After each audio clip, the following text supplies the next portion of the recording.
You made a big mistake when you crossed me. I'm on to you.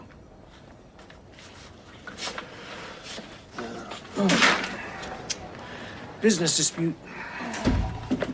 You know, I've acted as a mediator in quite a few disputes with some of the boys at the golf club. Yeah, sort of unofficial go-between, facilitator slash, well, you know, just a general good vibe guru. Well, I'll bear that in mind. Just that. Cool. The talk of the street. The talk of the street. The talk of the street. The talk of the street. The talk of the street. The talk of the street. The talk of the street. The talk of the street.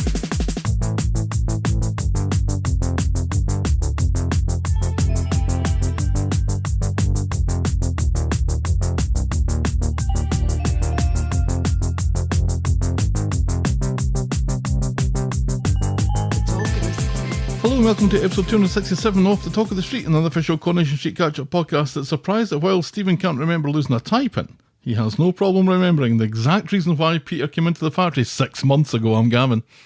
And I'm Cuckoo. For caca? Cuckoo for cuckoo clocks. Oh, phew. Not cuckoo for caca then. No. That's a Faith No More song. It's not a phrase that just jumped into my head there. I'm also not cuckoo for Cocoa Puffs. No. I mean, they're good, but I'm a little old for Cocoa Puffs now. So is it your cuckoo for? Cuckoo clocks. Yes. Oh, do I need to?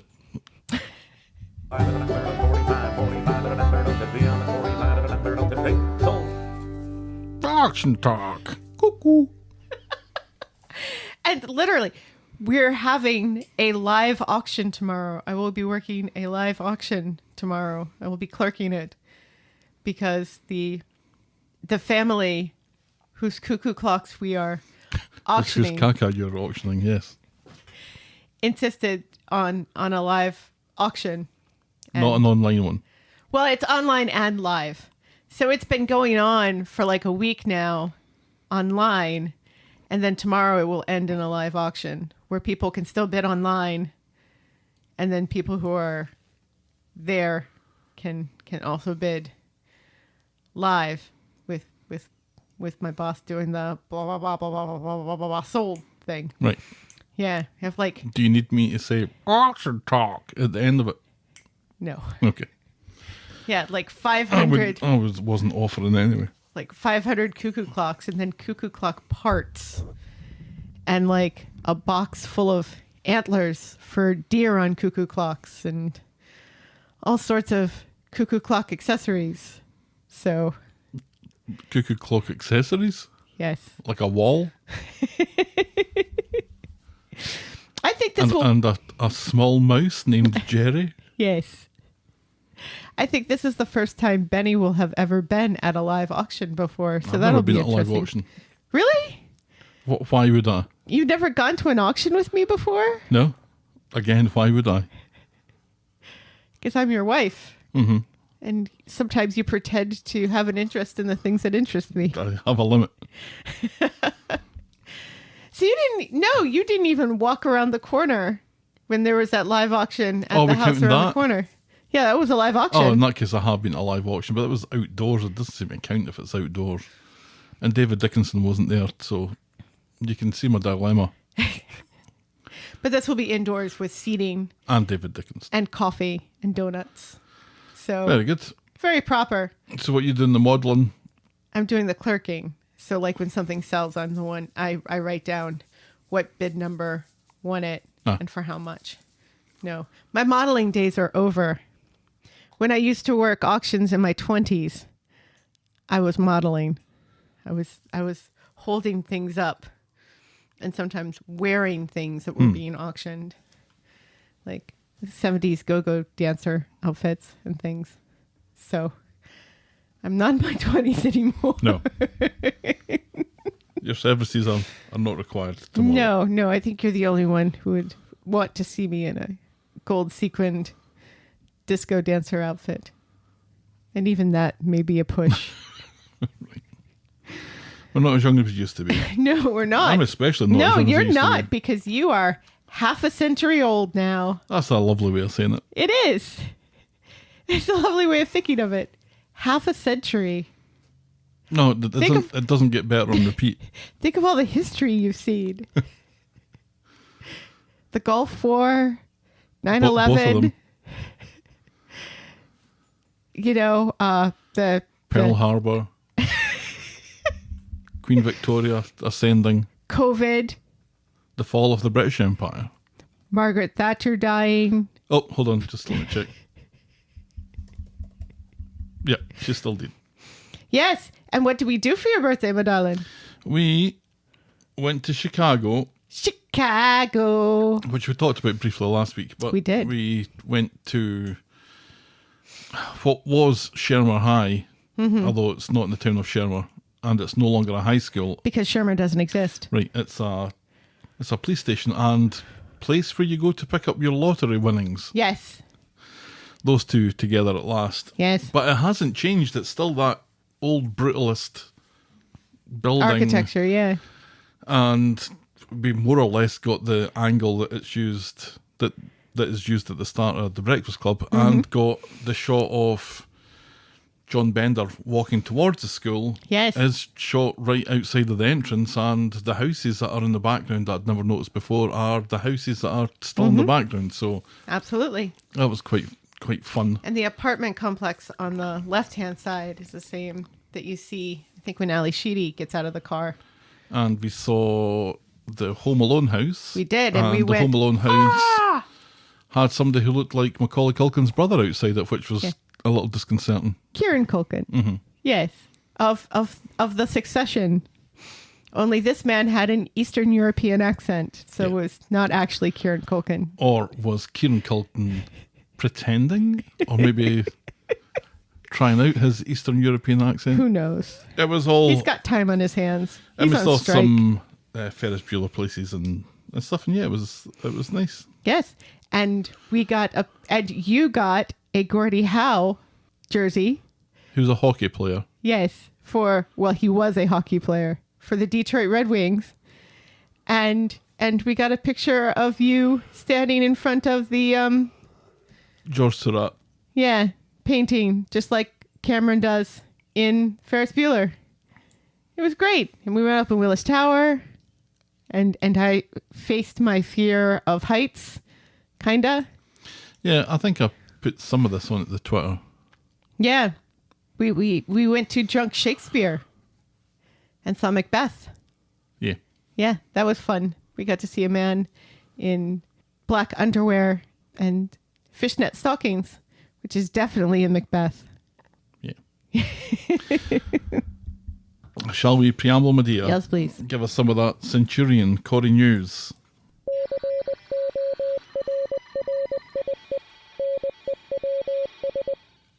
Georgia Mayfoot, the former Katie Armstrong on Corrie, has begun a new career as a nail technician with her own business, GMF Nails. If she ever comes back to the show, I'm sure Audrey can set up a table for her in the salon to start doing nails again, or start doing nails as an actor, because she's still taking acting gigs, but she also has this business as a nail technician. The nail salon didn't really work when Alina Pop ! Was doing it. Yeah. Well, that's because it was white slavery. Oh no, she had her little pop-up, Oh, that's right. hilariously named, at the salon. But people on the street don't change their Nail polish. nail very polish often. colour that often, They so don't seem maybe to. just not necessary. They don't seem to get their hair cut very much anymore. We Not haven't anymore. seen the inside of the salon or the barber shop, except to see people creep into the salon to sleep there. Right. Now that's a commute. Roy Cropper is such a popular character that David Nielsen, who plays Roy, now lives in Barcelona with What? his wife to escape fans. He says it's only a couple-hour commute by plane, so he's fine with it. He doesn't fly back and forth every day, though. I think so. No. Of course he doesn't. It's only a couple of hours. There's no way in the world that he flies to and from Barcelona every He day. lives in Barcelona. Barcelona. Yes. I can't do that. What? Yeah, not after an hour. Barcelona. Barcelona. I'm going to say it anyway. And finally, another actor has swapped the cobbles for the East End as Chrissy Bond, who played Jenna Kamara on Corrie, now appears as a therapist named Sarah on EastEnders. And that's Corrie News. It was a light week this week. A light old week. A light old week. On Corrie News. Yes. Which nevertheless brings us on to our feedback section, which we call Everyone's a Critic.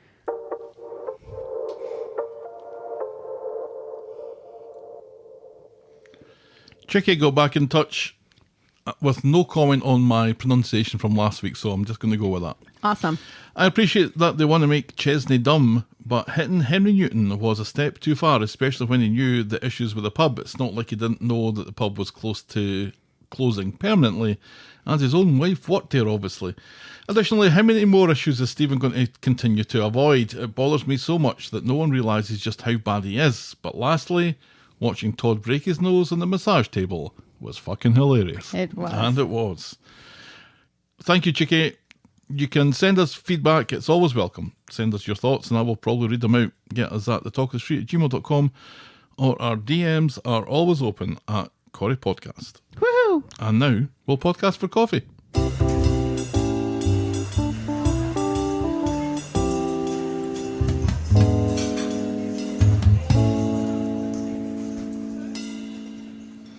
Thanks to Daisy for our coffees this week. Thank you. Daisy sends birthday wishes to us both. Aw. Thank you, Daisy, for your very generous purchase of multiple coffees. We've been blessed right about recently with the coffee donations. And Yes. we are always very, very grateful. So thank you so much. We used them at Starbucks in Chicago. We did. We did. Frappuccino. And the olive oil coffee. It's an expensive business getting coffees out of Starbucks. It's actually an expensive business getting coffees out of Bigby's. Yeah, Big B's is more expensive than Starbucks, I think. $6, $7 for a latte? Mm-hmm. Bloody hell. Anyway, The Talk of the Street is and always will be free on your podcast provider and on the YouTubes. But if you think our show is worth anything more than the time it takes to listen to it, and if you want to show your appreciation, you can buy us next week's coffee by going to ko-fi.com. That's ko-fi.com/The Talk of the Street. You can also sign up to be a friend of the podcast through the same link, where for as little as $2 a month, Helen, you can get a mention in the closing credits of every single episode. Just think, Helen, you can get your name read out at the end of every single episode. How many times do you say my name during a podcast? I always try and say it once just in case nobody knows what your name is, because you don't say what your name is at the start. So I always try and say it once. My name is Cuckoo for Cuckoo Clocks. And don't wear it out. There you go. Remember, you can always support the podcast for free and get us in front of new listeners by liking, subscribing, rating and reviewing wherever you get your podcasts. And now, this.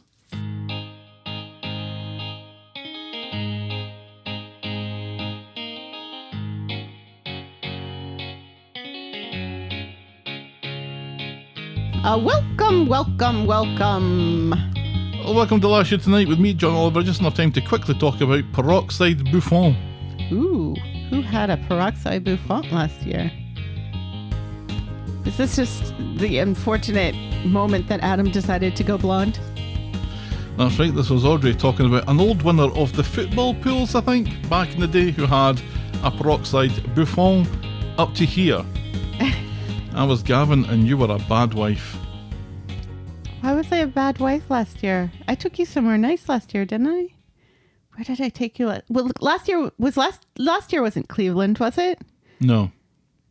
And last year wasn't Indianapolis. That wasn't why you were a bad wife. Oh, why was I a bad wife? Because we were delayed starting the podcast because you were watching Sandman.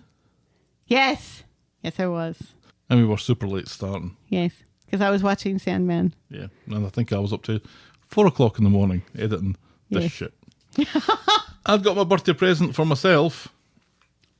A transatlanticism tattoo, which I still have. Right, which you got multiple compliments on. 2. When we were in Chicago. Was it 2? I think it might have been 3. A woman in a restaurant said, "Is that a transatlanticism tattoo?" And I said, "It is indeed." Uh-huh. I don't know why I said that. Why did I not just say yes? Well, you did, but you said it In a roundabout fashion. Why did I say it like that? because you're Scottish. What an asshole. Oh, I just was felt more I formal. felt so bad about saying it that way. She was fine. She reminded me of Gemma. She did. And that guy in front of the Jackson Pollock reminded me of Tyrone. The guy with the Jackson Pollock shirt on in front of a Jackson Pollock painting where you could only see his head and his arms and his legs. Yeah. He did look a bit like Tyrone. He didn't have a Romania tattoo in his leg, though. No. I'm not sure Tyrone does anymore either. We were ready to head up north to Mackinac City Oh, that's right. and an international night park to see the Milky Way. How did that work out? Well, there was a wedding and it rained. I had A lot. predicted clouds, Yes.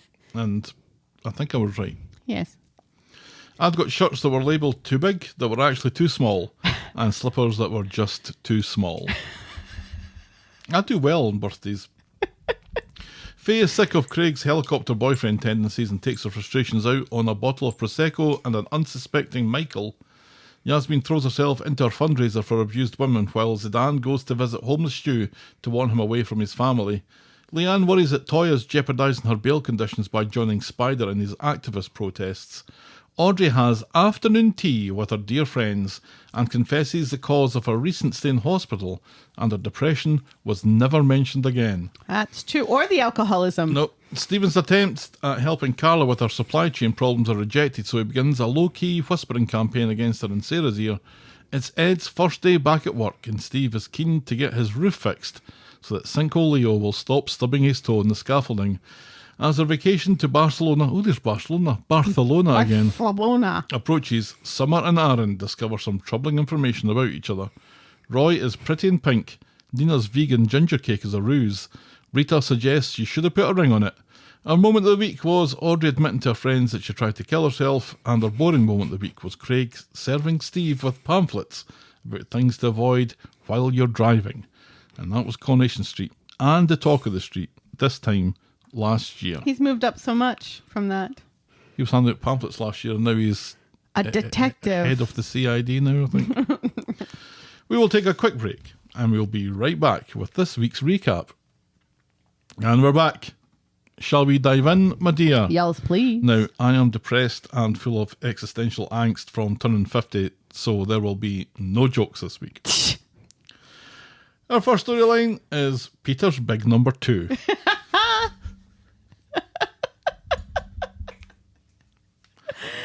Now, on Monday, Peter you was say wearing... no jokes, and then you say that. It's almost like I planned it. Almost. On Monday, Peter has got his number 2 t-shirt on again. He's found it in the wash.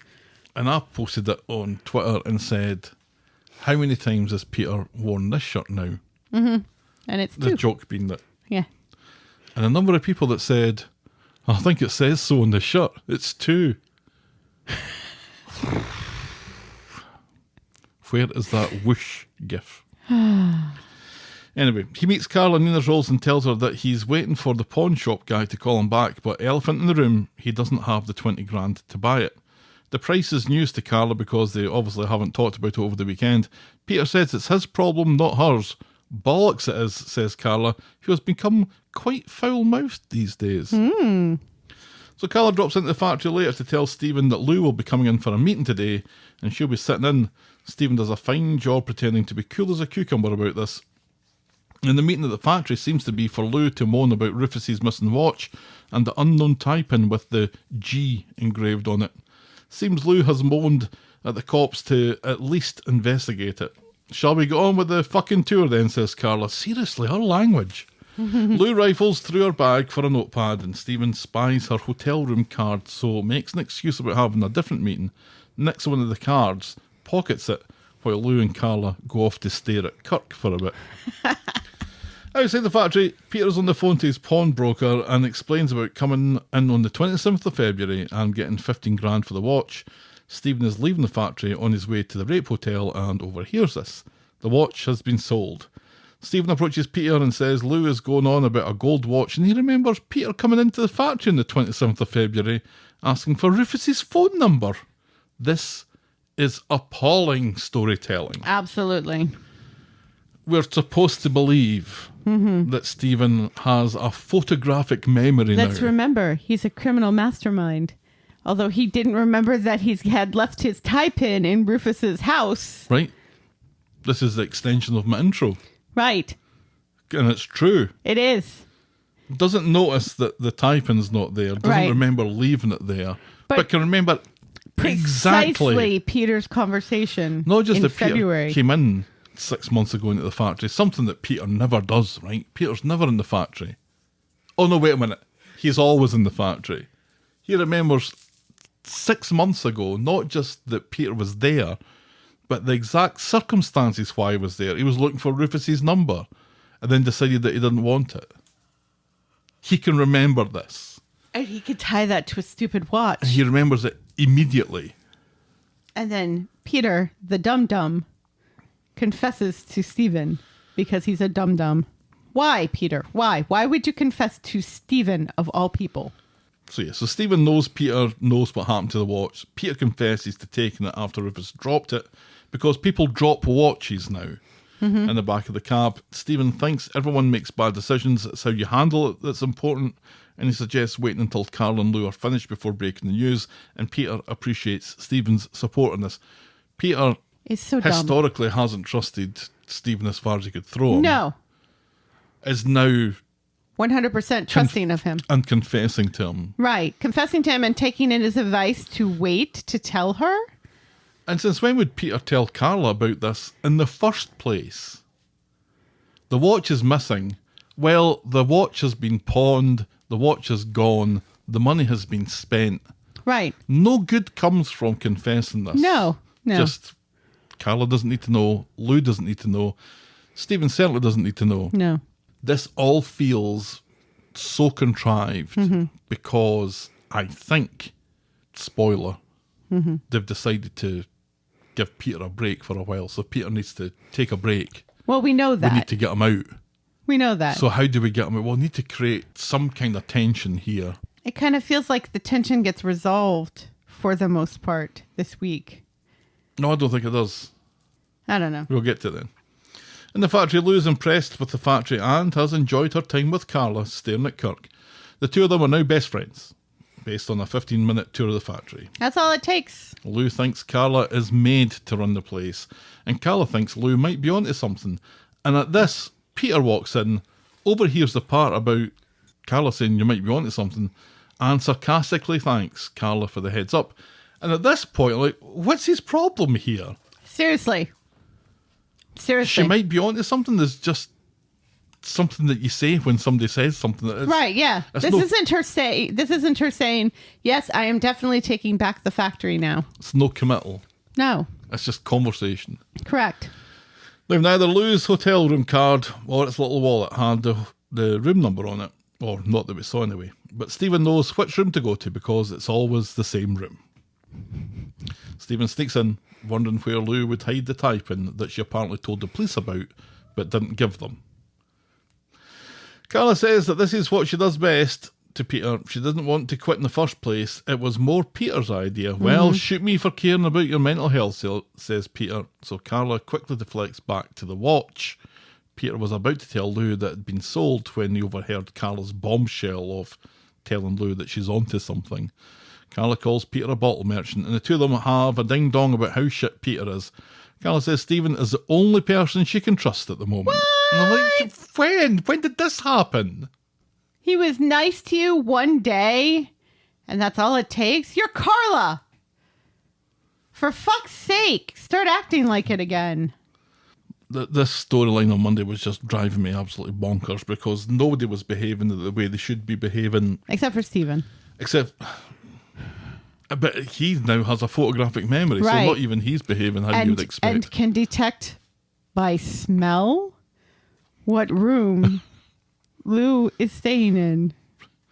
Did he go through the hotel with the key card and just like swipe every door until he found the right one? That's what I thought, but it's always that room. Meanwhile, in the hotel, after much rummaging, Stephen finds a typing in Lou's jewellery box, and as he pockets it, he hears someone open the room door, and it's Jules, I think that's his name. Yes. And he's playing a game or he's on his phone or whatever and has his headphones on, so Stephen is able to sneak out of the room without being seen or heard, which is maybe the third most unbelievable thing in the storyline on Monday. But as he sneaks out, Lou comes round the corner. What you doing here, she asks. He shits himself and, thinking on his feet, he says that he has some upsetting news to tell her here, outside their hotel room, rather than in the factory earlier. So as Peter and Carla are leaving the factory, Lou comes out of a taxi, all guns blazing about the watch. Stephen has grasped Peter right up.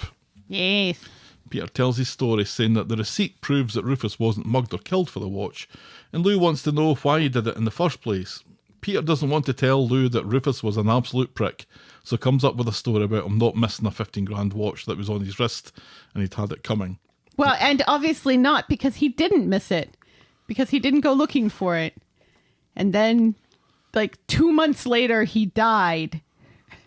He was missing that watch for months. This watch that supposedly meant the world to him and he was never without.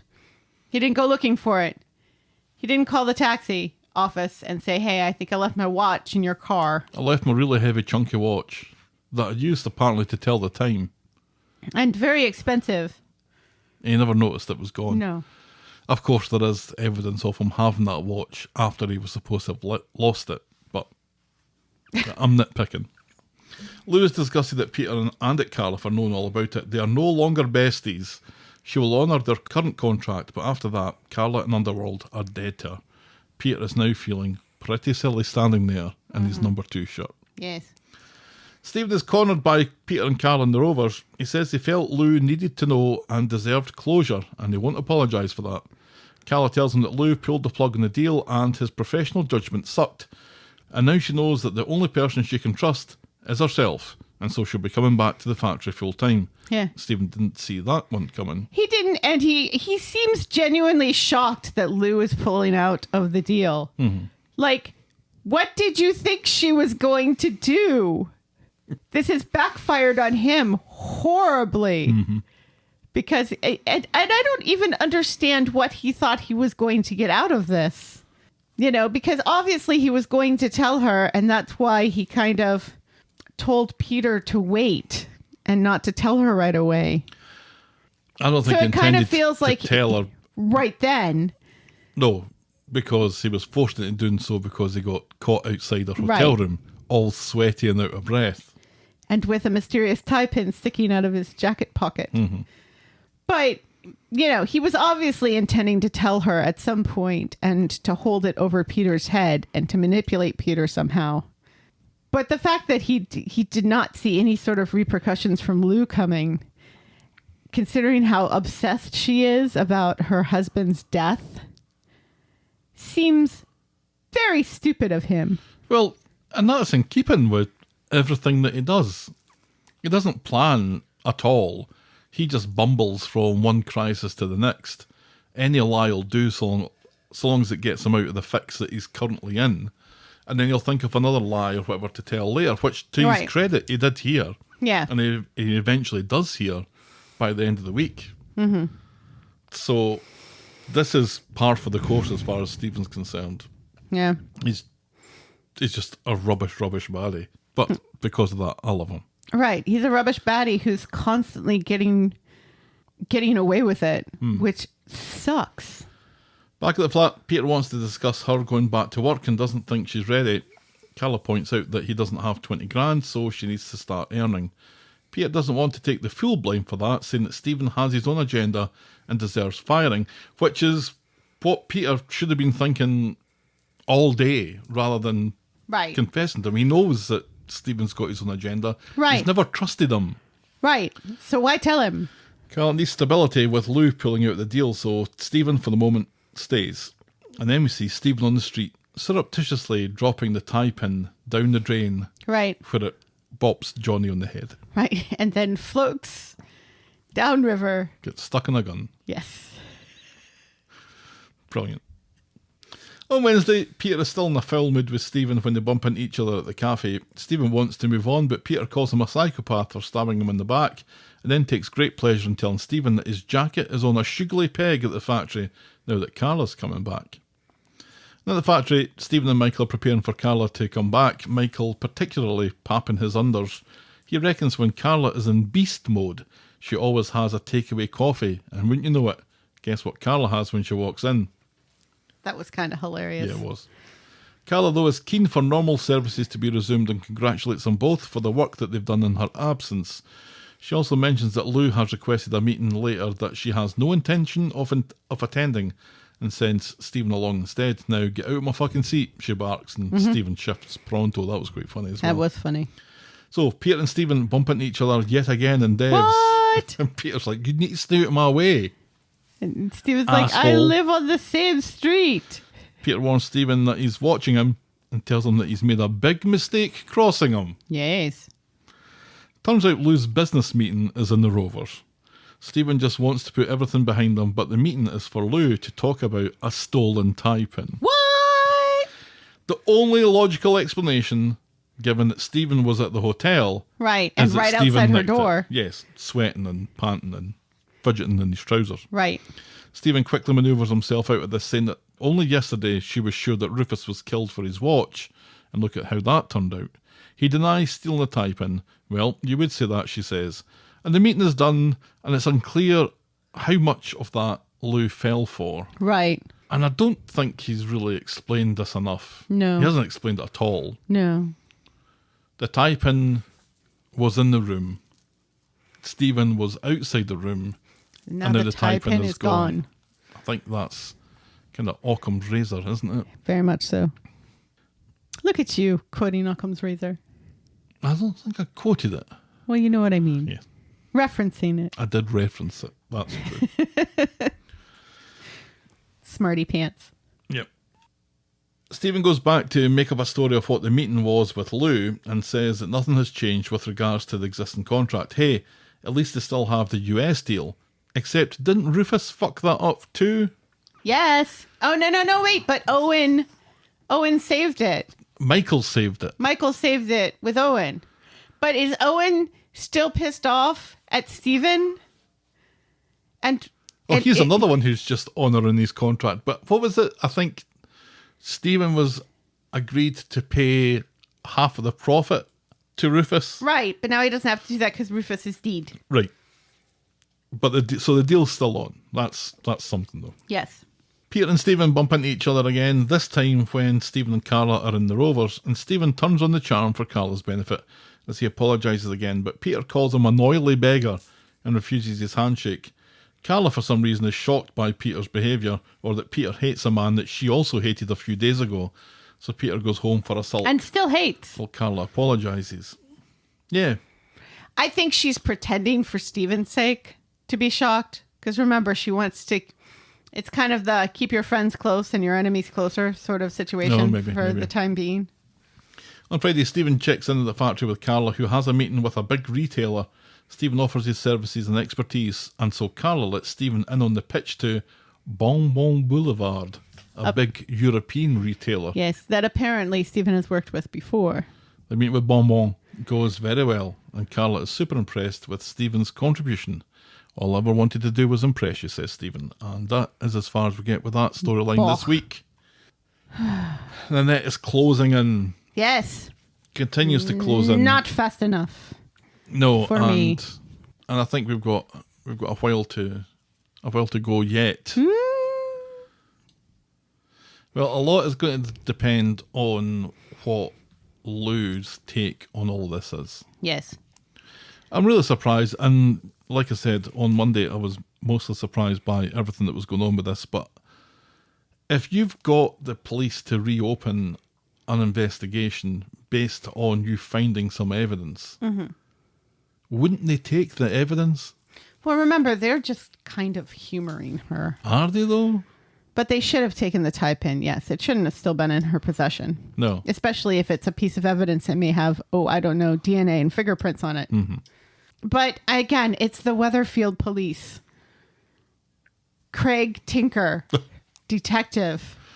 I was quite buoyed by the fact that Lou was talking about speaking to a female detective, because that typically means I'll get to use my Swain music at some point in the near future, which is never a bad thing. No.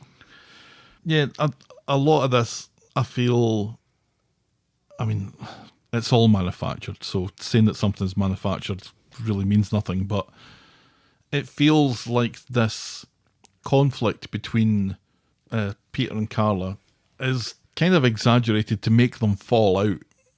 We're going Right. back to the old days of Peter and Carla constantly arguing with each other.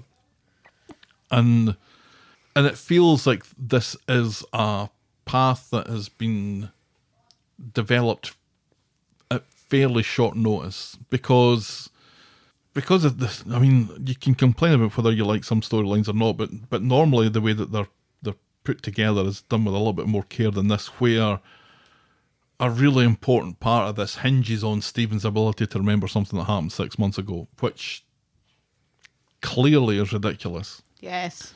So it feels like that's just there to serve the plot point that pushing a wedge between Carl and Peter so that Peter has an excuse to leave for a period of time, however long that tends to be. And there's Right. so many things that were happening this week that seem to be in support of that it ended up like Mondays, for this to be the kind of the big story that was happening on Monday, for so little of it to make any sense was just, it just seems a bit sloppy and it seems a bit reactive. And Yeah, and I don't like the fact that in the other important Carla storyline this week, Peter's nowhere to be found. Because you would Right. think They do- that Peter would be very much involved in that, yeah, considering it's happening in the house that he lives in with his wife. yeah, it's just like there's a very clear line between one story and the next. And normally, again, you would have those little elements from one story that play into the other story because Right. the same people are involved in it. And Yeah. that hasn't happened either. And Carla in that other storyline does not seem to have this huge thing over her head. And there is this important thing that she's going back to work, and she does not mention it at all in that other storyline. Right. It just seems sloppy. Yeah. She's got time to be changing sheets and doing laundry and Right. really? Yeah. And run a factory? No. Oh well.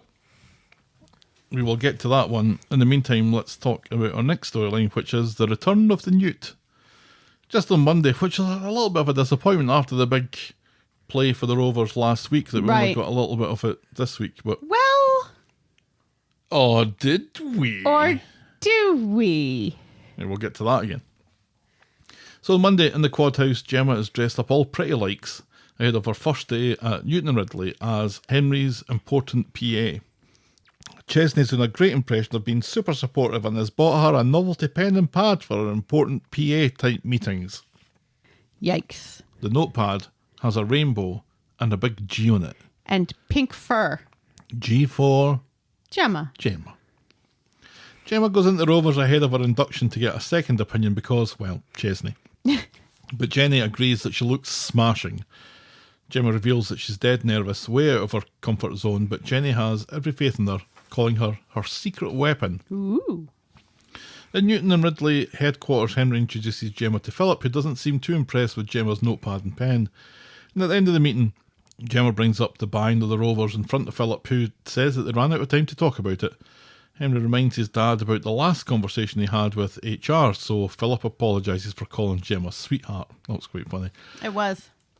Henry, though, retires the fluffy pen and notepad for something more work appropriate, on the basis that nothing gets said without meaning something. The fact that they didn't talk about the purchase of the Rovers felt suspicious. Absolutely. And also the fact that, when Henry and his dad had this altercation about calling Gemma sweetheart, Gemma says, "Oh, it's okay. I've been called much worse." Yeah. Sort of thing. And Henry's dad seems to be slightly kinder to her after that. Like, oh, this is someone that I can treat like the good old days when women didn't run to HR when I called them sweetheart, sort of thing. Well, spank on the ass as she goes by. After her first day, Gemma goes to the Rovers with nothing to report about the purchase of the Rovers. Jenny and Glenda think Gemma is a lifesaver and everyone is counting on her. And that's as far as we get with that. Poor Gemma. Yeah, I'm not sure that Gemma's enjoying the pressure of this. No. I don't think I would either. Because it's not just the Rovers where she works or where she used to work, and for Jenny, but it's Glenda's house. It's a lot on Gemma's shoulders here in a job that she's Not qualified for. really not qualified for it and has no experience in it. No.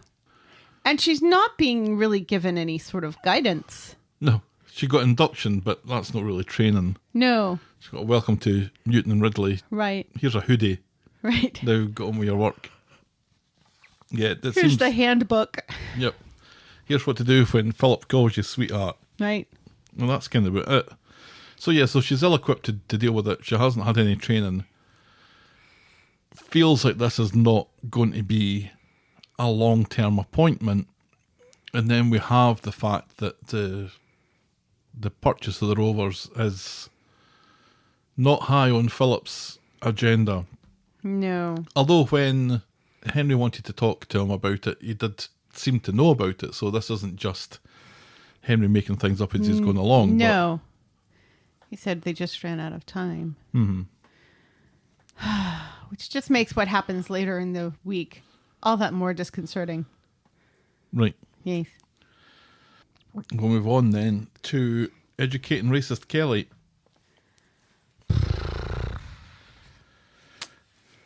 Yeah. Now, I watched this as you were driving back from Chicago Uh-huh. with me in the car. I was Yes. also in the car, but I was Yes. watching it on my laptop. And Because I don't think I could ever have been prepared for what was going to happen in this storyline on Monday. If I'd had notice of it, I think I might have been forgiven for absolutely dreading it. I dreaded it. But I actually think they did it a bit better than I expected. Yes. Yes, I will agree with that. So let's get to it then. Yes. On Monday, Beth is in Nina's roles being served by racist Kelly, and there's a disagreement where Beth insists that she's due change from a 20, not a 10. Racist Kelly stands firm, so Shona intervenes, and it transpires that Beth's 20 is still in her purse, so reluctantly she apologises and leaves, and Shona is so impressed, she calls racist Kelly kiddo. Which I think, given her thoughts on racist Kelly Previously. a mere couple of weeks ago, is progress, Yes. at least. Back home, racist Kelly has told Max about her run-in with Beth and how validated it made her feel when Shona stuck up for her. Max knows how she feels and goes off to make her some lunch as a reward for being smashing at her job. After lunch, racist Kelly wants to talk serious business here. Max said earlier that he was proud of her, so now racist Kelly wants her whole and she moves in for a winch. And Max pulls back. Hey, we're just mates, he reminds her. She doesn't know what the problem is because he's not with Sabrina, but that's not it, he tells her. She says that she has enough mates, she doesn't need Max. In which case, go and live with some of these many mates that you have, racist Kelly. Yes. And she grabs her crop top and storms out. She thought he was different, but here he is, not taking advantage, just like all the others. So despite having an abundance of mates, racist Kelly goes to see Roy and asks for payment for her shifts. She says that she won't be coming back. She needs to get away from here, she says, and Roy is concerned, so tells her to take a seat and he makes her something to eat. Plus, he says he'd enjoy the company of racist Kelly. After dinner, Roy doesn't like the idea of racist Kelly sleeping rough, so Roy offers to book her into a B&B. She doesn't want his money, but he refuses to allow her to sleep rough, so says that she can sleep here instead. Racist Kelly On the sofa. Racist Kelly seems to think that she might be in here with Roy, but he says he doesn't want to lose a nice sleep, concerned about her, so she agrees. And she wonders what Roy might need in return. Roy's confused. And she talks about Roy having needs, and maybe he'd fancy a quick blowy or something. Roy is appalled and Yes. thinks there's been a misunderstanding, and now racist Kelly is sickened that she's been knocked back twice in one day, and one of them was from Roy. But Roy is incredibly understanding once he gets confirmation from her that he had done nothing to lead her on, because he really didn't. No. But racist Kelly really is a broken wee girl who has never received anything without having to give something in return, especially with men. She knew Roy was different, but her offer was automatic, and Roy accepts this but suggests alternative sleeping arrangements and says that he'll call Carla. Racist Kelly asks for a glass of water first, and as Roy is off getting that, racist Kelly does a runner. So the idea of the story on paper is horrid, Yes.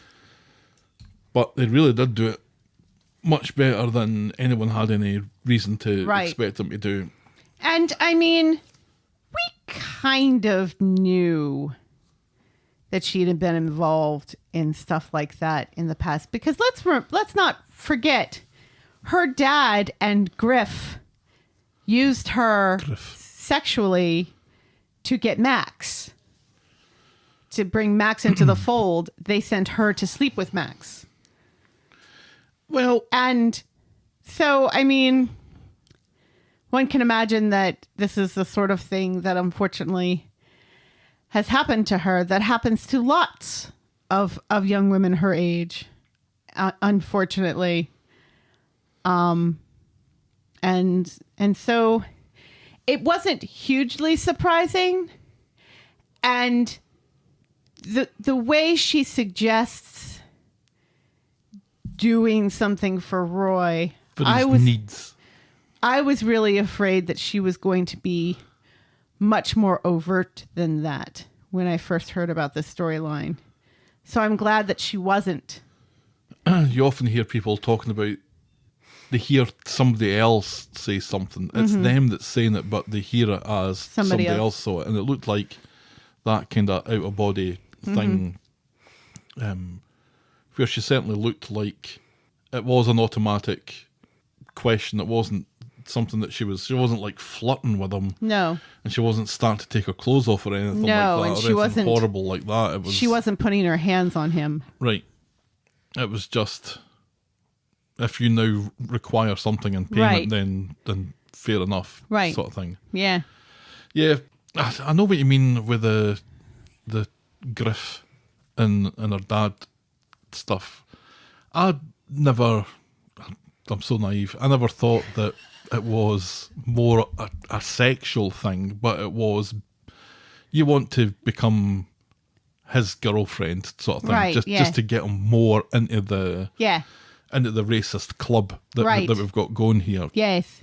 And she'll say something, or she won't say something later on that kind of gives a little bit more weight to your suggestion of what her history has been like. But yeah, I thought this was an incredible scene.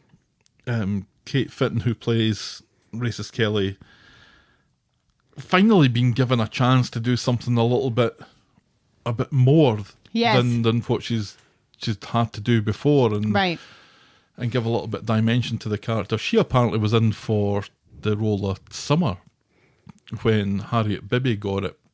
Wow. Can you imagine? No. Not at all. That Summer can go from that wee lassie to, well, I guess she'd be wardrobed better. Right, she would be wardrobed the way Harriet is wardrobed. Right. You know. But I still can't quite see it. And, you know, and Hope and Ruby are wardrobed. But no, but here she did a remarkable job. She did. Selling, being that broken wee girl, and almost, well, not really, almost absolutely brainwashed. Yeah. And this is how the world works, sort of thing. It was really, that was quite moving. Because when it was starting to happen, I was like, oh, no, what are you doing? And I still wish that it hadn't happened. But, but the way that it did happen, I think, was probably the best that we could hope for. Yeah, it wasn't conniving. It wasn't manipulative. It was just, this is the world she knows. She hasn't known men like Roy before. Right. Or even boys like Max. Really, right. You know, because lots of boys Max's age would take advantage, and Max didn't. Max, a few months ago, probably would have taken advantage. Do you think he would have? I still don't think that he would have. I think before he went to prison, he absolutely would have. Oh, maybe. I think he is a very different kid than he was beforehand. Yeah, that's right. It's easy to forget about his history. The upskirting and the date rape drugs. Right. Let's not forget that. He is that kind of boy. He was that kind of boy. Yeah. Yeah, so these two people who knocked back her advances, it was when she said she thought that he was different. Well, he is different. Because he doesn't want that. No, he wants to be your mate. He doesn't want to. Right. He doesn't want to mate. Nicely done. Thank you. On Wednesday in the morning, a worried Roy leaves a very long and verbose message for Shona, wondering where racist Kelly has gotten to. And as ever, he finishes his message by telling her it's Roy, by the way. Max can't get a hold of racist Kelly neither. Shona has spotted that her stuff is still there, so she'll likely be back. She and Max must have had a chat because Shona says that girls just don't like being turned down by boys, and so she'll be embarrassed. In Nina's roles, Shona hasn't heard Roy's message because she doesn't do messages. So she and Roy talk about racist Kelly's whereabouts. Roy thought that she might have been at number 8. Why would you think that? Asks Shona. And Roy looks pensive, so we can guess that Shona's about to be filled in about this as well. Yes. Racist Kelly returns as predicted for her stuff. Max says how worried that he was after the little embarrassment yesterday, at which point Shona comes in and catches the last bit of this and says that she sympathises that she's done stupid things in the past too, although she's never offered to give Roy a blowy. But hey, horses for courses, eh? Racist Kelly is mortified and Max is just made of questions. Max says Roy an awful lot and says this is a lot to get his head round. Racist Kelly says it's all about you, isn't it? But she's more concerned that Roy is okay, which Shona is able to confirm. This will let racist Kelly leave with a clear conscience then. And Shona's shocked that she's planning on leaving. I do stupid things all the time, she says, but then again, I was shot in the stomach and now have a brain injury, and everyone laughs. Racist Kelly needs to get away. Max asks if this is his fault. She laughs it off again, making it about himself. Then the show looks like it's about to undo all the good work it's done here by having racist Kelly sit on the stairs and have a long monologue about her relationships with men and repaying kindness with sex, but it's quickly cut off before it does too much damage. Max feels bad for her, but she says he feels more for Sabrina, which she's never denied. He says that they're still mates, but she thinks that's easier for him than it is for her. Lucky Sabrina, she says.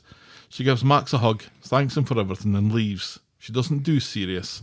Tells Sabrina, I don't send my love. Sabrina's done nothing wrong here. I don't know why. No. Mrs. Kelly goes to the cafe for a word with Roy. She apologises, which he accepts, and he's happy never to mention anything that happened on Monday again. And he's keen to tell her that he's doing the rota, but she's not changed her mind and is still leaving.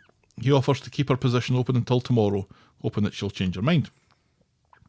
So Mrs. Kelly, after this, I'm not too sure what happened here, but she sneaks back into number 8 while no one's at home. Right. Pinches the keys for the salon flat, or the salon.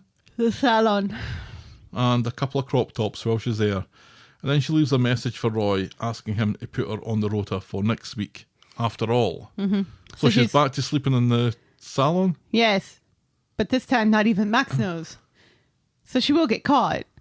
And people will see her in Nina's roles and say, what are you doing here? Yep. And where are you staying? And how is she going to answer that?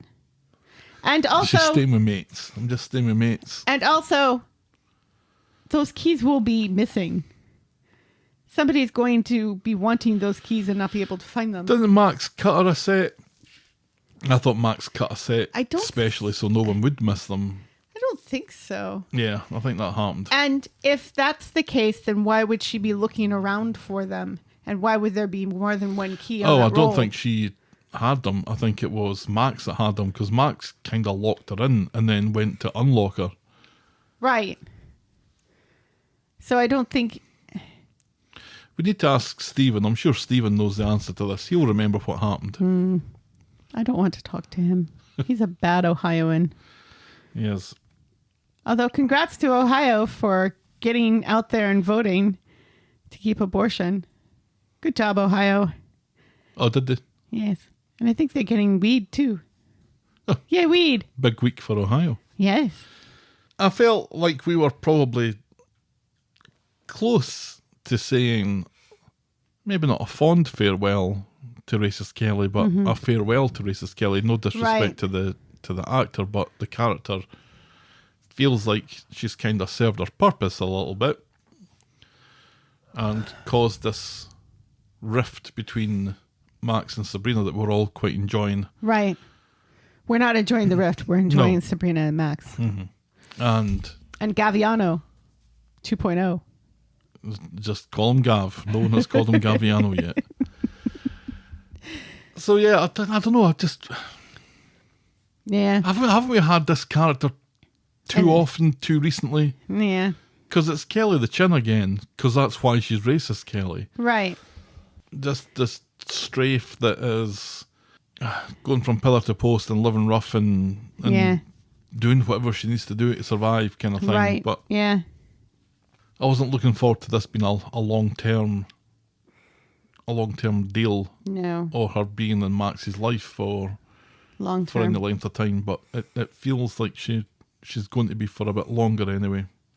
And like I said, nothing against the actor. I think she's certainly proved her worth this week. Absolutely. But again, it's just when we've got racist Kelly so close in time and motivations to Kelly the Chin, and then we've got Cassie coming in who feels very Abby 2.0 as well.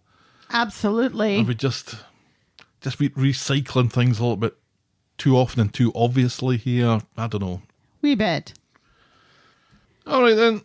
We'll move on to our next storyline, which is a risky business. And this is a storyline that I think maybe has a little bit more going on underneath the hood than maybe initially appears. On Monday at the Baileys, Ronnie drops in to make the exciting announcement that their last house has officially sold. So we were just talking about this last week. Right. What happened to those houses? Well, they've all sold. they've been selling like hotcakes. That's what's happened. In Off this economy? screen. Yes, in this economy. Right. Off screen. This warrants a celebration, says Ronnie, who suddenly sounds very West Indian, and he and Ed head off to the pub. So Ed and Ronnie are hitting hard stuff early doors. Ronnie toasting the work that he and his brother did, which proved to be a great way for them to reconnect. Ed is sad that the work is now closed, but Ronnie wants to double down and take this to the next level. Later, Ronnie wants to get a mission statement that defines who they are as a business. Ugh. Michael comes in and learns about Ronnie and Ed going into business together, so back home the three of them are now trying to come up with a company name, and after some shitty suggestions, Michael suggests Eddie-Ron Developments. This is also shit, but they all agree to it. On Wednesday, Ed, Ronnie and Michael are eyeing up potential sites for their next project. Ronnie is keen to get going, but Ed is overly cautious, which drives Ronnie crazy. Zero ambition, path of least resistance. He advises Ed to try something new for a change. So later in the Rovers, Ronnie and Ed are having a drink. Ronnie doesn't want to fall out, but Ed thinks Ronnie had a point. He can be a cautious Carol. A cautious homeless Carol, perhaps.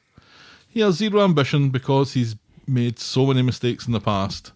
Ronnie thinks that he was too hardcore earlier. Maybe they can find a happy medium. A happy homeless Carol medium, perhaps. And then Ed says he'd prefer cautious Curtis because he is quite happy in his sexuality. Thank you very much. On Friday, Ed and Ronnie have made plans to have a celebration meal at the Rape Hotel where nothing good ever happens. So at the Rape Hotel, we're in that Debbie's given Ronnie mates rates on the meal, but then she notices that brewery owner Philip Newton, because we're getting some news out of him this week, Yes, we are. and food and drink retailer Jason Waterford, whoever he is, are meeting up. Ronnie reckons maybe the pair of them are homosexuals, but that's not what Debbie smells about to go down. She can feel it in her urine. When Ed arrives, Ronnie can't wait to start gossiping about the heavyweight meeting. Ronnie reckons that they should make themselves known just in case any big business is about to need some building work. Ed thinks that'll look like an ambush. Ronnie calls it a business opportunity, and he goes off and introduces himself to Philip Newton at the bar. Newton says that he doesn't need builders and doesn't appreciate the pushy scouting for work in a bar. Ed tries to pull Ronnie off when Ronnie I like that. Waterford arrives, and he is just as unimpressed. So later at the bar, Debbie has arrived when Ed is excited to take a call about a kitchen extension, which does not get Ronnie's pulse moving. Debbie, Work though, is work, Ronnie. Right. Shut up. Debbie, though, is still sure something is going on with the bigwigs, and she goes off to find out what. She grabs a drink service for their table to go and do some digging. And later, privately, Debbie explains that she spilled drinks deliberately on their documents and took them away to dry them off, during which time she photocopied them and then returned them, and Newton and Waterford didn't suspect a thing. Because of course they didn't. They're white. They're old white men. They don't think a woman is smart enough to do that sort of thing. But these are important documents that you wouldn't really let out your sight regardless, I think. Meh. The documents confirm that Waterford is buying Newton and Ridley, and Debbie reminds him that he can't tell Jenny. That's Ronnie, that is. She reckons that he should plough his money from the houses into Newton and Ridley shares, because once this takeover is confirmed, the prices are going to skyrocket. This is insider trading, says Ronnie, but Debbie tells him he's not an insider, so it's all kosher. Ronnie and Debbie try to sell Ed on the insider trading malarkey, but Ed's not for budging, says that playing the stock market is too much like gambling, and Aggie would fucking kill him. It's true. So he's out and he storms off in a huff. Debbie, though, doesn't think that this means that Ronnie needs to be out. No. And Ronnie, I think, is far happier to play fast and loose with his morals here. Right. And that's as far as we get with that. I love this because it reminds you why Ronnie and Debbie work as a couple. Because they are of the same stripe, playing fast and loose with money and letting their morals loosen a bit when it comes to making a quick buck and being sneaky. But what's the upshot of all this skullduggery, Helen? That Jenny may not be keeping the Rovers the way that we thought she would be keeping the Rovers. Yeah, if Newton and Ridley are going to Selling. get bought over, Yeah. then anything that they're about to buy, one would think, would either be cancelled or would have to wait until the sale had gone through. Or, you know, they make a big deal about this food and drink guy being really into old pubs and everything. So he's going to want to buy the Rovers, but he's not going to want the Rovers to be the Rovers anymore, I think is the way that this is heading.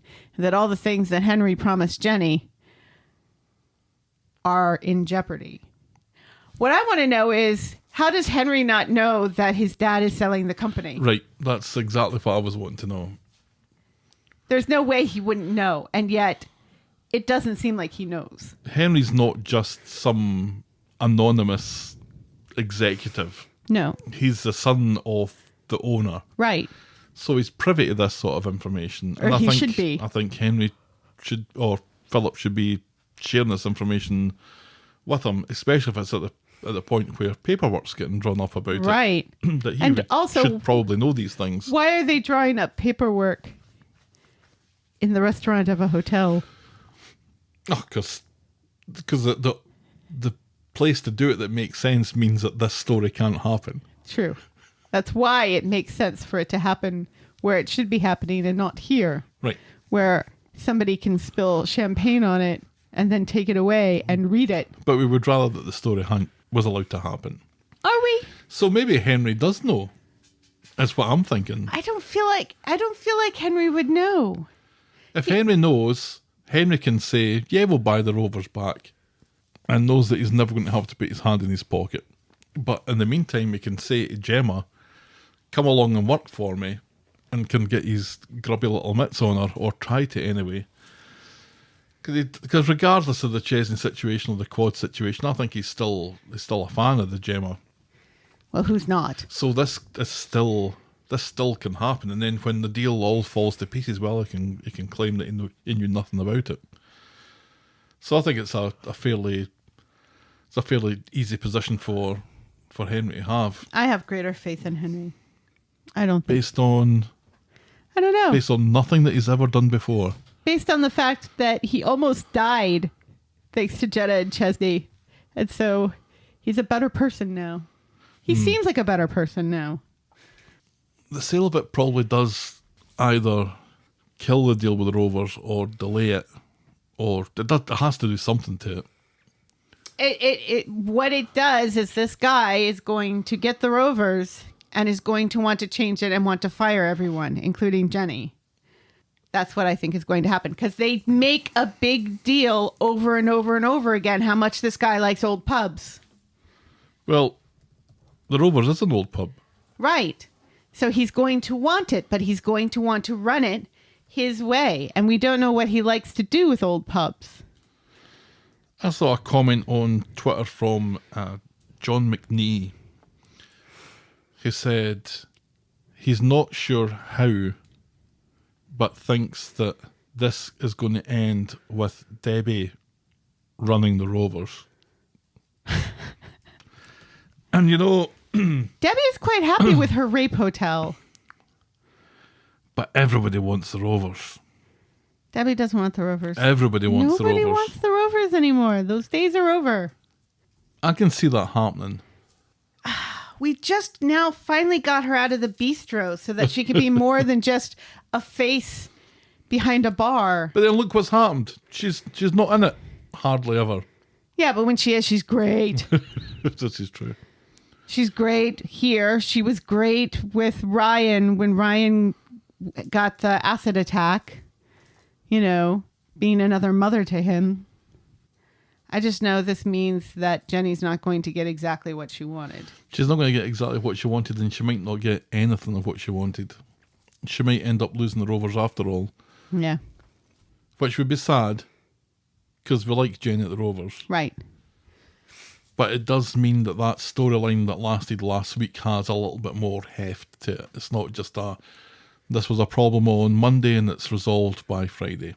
It's certainly not resolved, because despite the fact that I thought it had all been, because they confirmed it verbally, that means that the deal's done. That's not the case, because we've made a point on Monday of making out that nobody's talked about anything, and then by Friday there's all this talk of takeover that's going on. So it's still very much a fluid situation.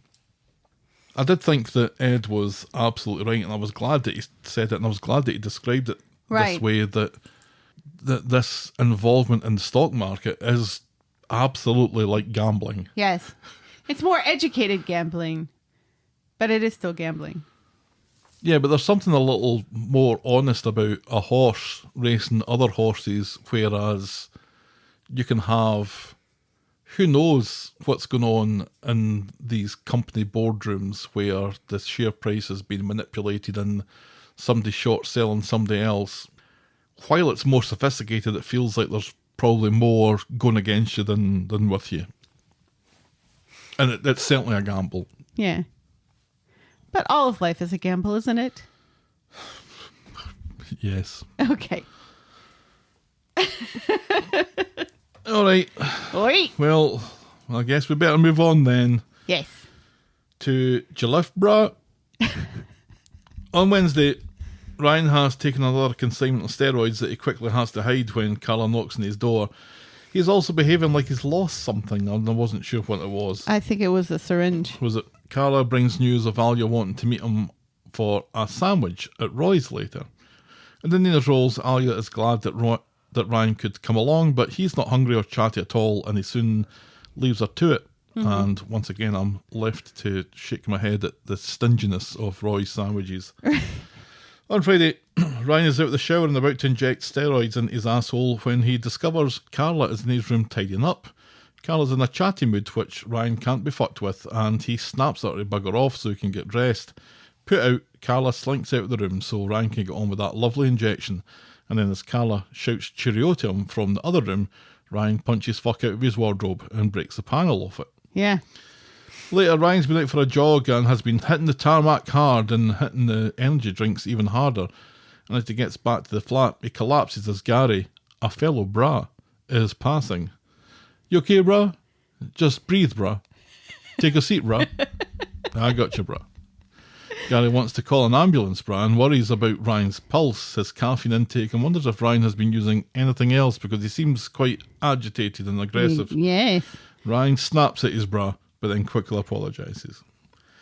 And he goes back to the flat with flowers for Carla to apologise, which is just as well because she's seen the state of the wardrobe. He makes up a story about shadow boxing with weights and slipping, and he accidentally punched fuck out of it. She's worried that he's becoming addicted to exercise, and lately... Oh, if she only knew. He's been a bit of a shitbag to be around. And she misses hanging out with Ryan and watching the movie, so he suggests that they do just that, and goes off to his room and bags up his steroids, seemingly keen to stop pumping his arsehole full of the muck. And that's as far as we get with that this week. It's interesting, isn't it, that it's him being a shit to Carla that shocks his system, mm-hmm.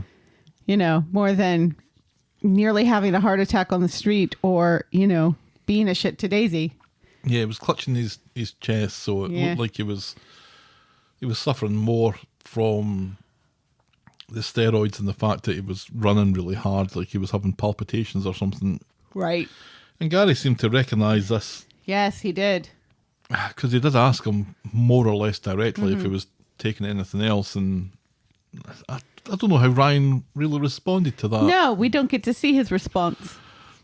This clearly isn't it. No. He's bagged all the stuff up, but I don't think he's thrown it out, so this is not going to be something that goes away quickly. I'm still surprised that this has kind of developed as quickly as it has. I think at the most he's maybe been on steroids for a month, so maybe this is how it manifests itself. I have absolutely no idea.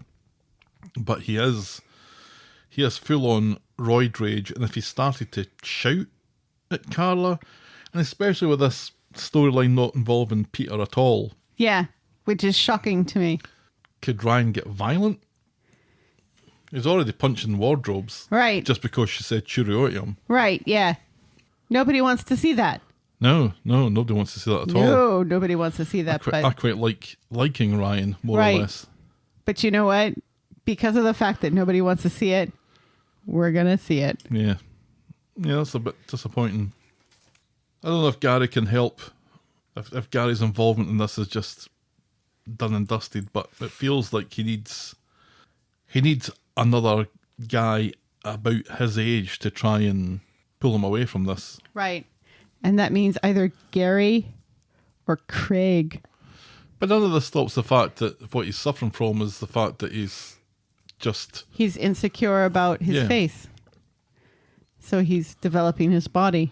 You can do that without steroids, so. Right. Well, just a quick penultimate storyline. Dying to learn. On Friday at Eileen's, Todd's getting ready for work with George, still wanting to celebrate Todd winning Young Funeral Director of the Year. Todd is ready to learn more about the business. George admits in what he hopes is a light-hearted anecdote that he enjoys massaging corpses, which is enough to put Todd off his bacon butty. Yes, he also talks to them. Yeah. They tell jokes to one another as one is going into the crematorium furnace sort of thing. I think he's starting his funeral director training to get licensed. Yes. Yes. And later in the pub, Todd is the natural with dead people, apparently, which did make me wonder what the fuck he'd been doing for the last couple of years. But I think, as he says, he was kind of front of house. Yes.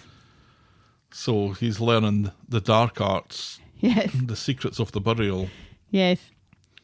At home, Todd is still studying or whatever when George comes in with a surprise. He's got new business cards drawn up and Todd's name and award are mentioned proudly on them. And George is super proud of Todd. Oh, and Todd is chuffed. Mm-hmm. It's so sweet. I love the scene so much. Well, a proud Eileen looks on at both of them. Was it pride? Yes. Because Todd was wishing that he knew who nominated him in the first place. Right. And at that, it cuts to Eileen, who looked like she was smirking. Yeah, but and I she's thought, also... Did she nominate? She's quite proud of him. That's her son. Oh, how he's turned out compared to how he's been is... Yes. I love it. I love it so much. Honest work. I love it so much. And he's compassionate now instead of trying to steal people from other people and being mean. And here we were, or here I was, just a few weeks ago when Todd won the award and said that he was going to study for his undertaking or funeral directing qualifications. We will never hear of this again. And yet now here we are hearing of it again. Right, because it's hilarious because he's talking about dead people and talking about their flesh and everything. And then Jenny brings over a hot pot and has to mention how particularly tender the meat is this week. Oh, meaty. Lovely and meaty. I'm wondering if, because we keep on mentioning it, the nomination, if that's important somehow.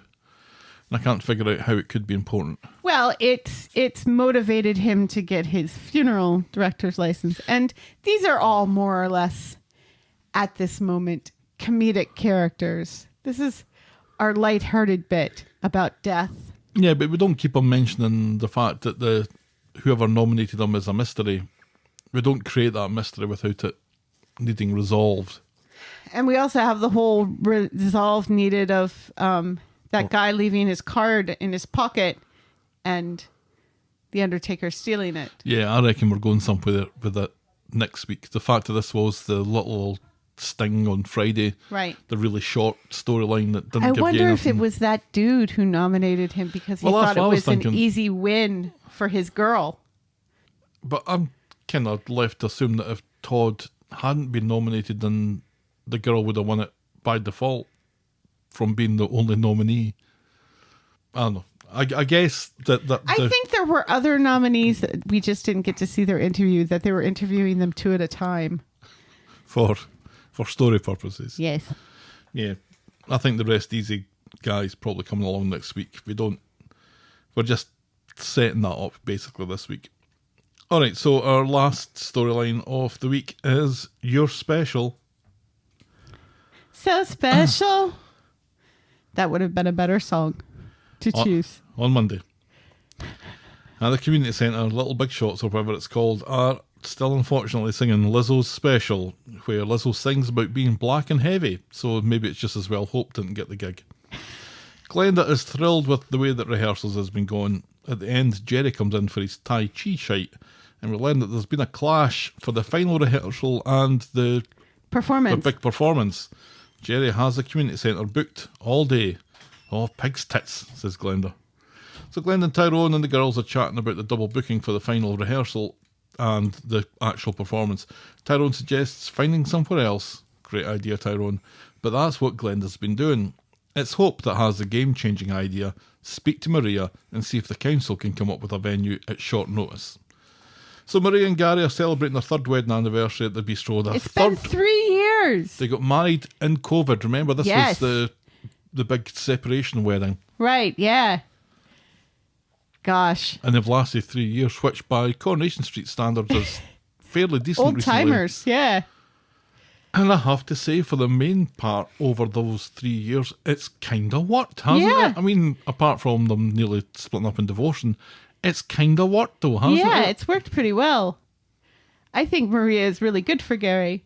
I actually kind of like Gary now. I like the two of them together. Yes, me and too. now that we're not even pretending that Gary's possibly the main supervillain, God, doesn't that feel like forever ago? Gosh, it's a breath of fresh air. Yeah. He's never going to get his comeuppance. There's nobody to come up him No. to. Everyone's deed. Right. Or moved in with the doctor. Moved in with the daughter? Where's Kelly now? Oh, that doctor. I thought you meant Garas. No. Marie and Gary are celebrating their third wedding anniversary at the bistro, where Glenda and Hope and Ruby, but no Jake, drop in to tell Maria about the double booking for the summer spectacular. Hope wants Maria to get those jobs worths at the council to find a new venue. Maria doesn't think it's possible, so it's up to a man, a proper man, Gary, to suggest to speak to Nick and stage it at the bistro. Right, Nick, the only one who has a child this age who's not in Little Big Shots. Every other asshole in the town does it, so why not kill the trade for an afternoon by having kids sing Lizzo? Brilliant idea. On Wednesday, now that Ruby being able to sing is canon, we have Ruby 2.0 singing in every episode, and here she's taken the Marcella Detroit part of Stay by Shakespeare's sister, while under a blanket, a gothed up Hope is Siobhan Fahey. It's fairly dreadful. Sadly though, Tyrone has been recording it in portrait, not landscape, so the performance is wasted and the kids will need to start again. They're disappointed that Fizz won't be at the summer spectacular, and at this rate, neither will Nana. Tyrone threatens them with a trip to Norfolk. But Nana is back and is helping Cassie move into one of the flats at the precinct, above one of the charity shops. In the flat, Cassie has had enough of being locked up and wants to meet her new family, but Evelyn is still worried that she'll go straight back on the muck. Cassie says she has something to focus on now and asks for day release, or an hour release, or 5 minutes to go and get a coffee. Evelyn relents and mentions that it's the summer spectacular today. Cassie tells her to go if she wants to, but Evelyn doesn't want to. And the kids just want her to be there. She gives Cassie 10 minutes to go for a coffee, but as soon as she turns her back, Cassie spies Evelyn's handbag. And more than 10 minutes pass and there's still no sign of Cassie returning, and the money has been taken from Evelyn's purse, and that's because Cassie has decided to go and see the summer spectacular. Backstage, and the kids are nervous as Glenda gives them a pep talk. Hope tells Ruby 2.0 that this is her chance to finally get noticed. So the summer spectacular seems to be in total. The kids singing that fucking Lizzo song, and maybe they sing the Shakespeare Sisters song as well. Who knows? Ruby is still nervous at her solo, so Hope helps her, and the two of them sing it for a bit before Hope gives Ruby the stage, and it's a huge success.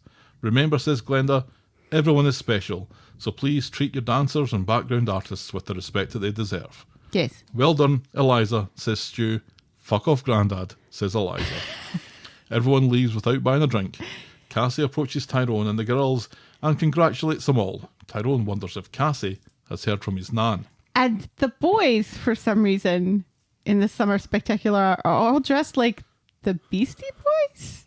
Or are they dressed as Run DMC? I didn't really notice them. I noticed that They're in like tracksuits with hats. Joseph wasn't happy. Whatever was happening. Joseph is never happy. Well, this is true.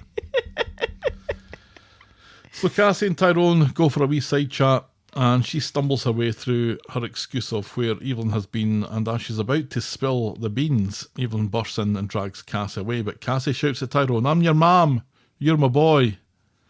I'm like, really, that's how we're going to do this? I had this all mapped out that this was Right. going to take weeks, Right. but she does it immediately, and I guess this is in And- line with the character who wanted to do this before she left. Right. And also in line with a character who is an addict who only thinks of herself and doesn't think about how this is going to affect everyone else. Right. Tyrone is confused just by the sight of Evelyn, never mind what's just been said. My mum's dead, he says. Tell her, Nan. But Evelyn just hangs her head and apologises. And Tyrone storms off in a rage while Evelyn gets torn into Cassie for telling Tyrone in such a cruel manner. Roy goes to see furious Tyrone, yelling about how cruel all of this is. Roy points out that Evelyn is worried about him and thinks the best course of action is for them to all get round the table and calmly talk it through. So Evelyn and Cassie go to see Tyrone at home and they sit round the table, but the talk is not calm, and basically revolves around Tyrone being confused and angry, and Evelyn and Cassie blaming each other while trying to get into Ty's good books. Cassie calls him son at one point, which he reacts very badly to. You haven't earned the right to call me that, he says. Evelyn admits that she's known that Cassie was alive for nearly a year and addicted to painkillers. Was that what it was at the time because of your panic attacks? But she didn't know what to do for the best.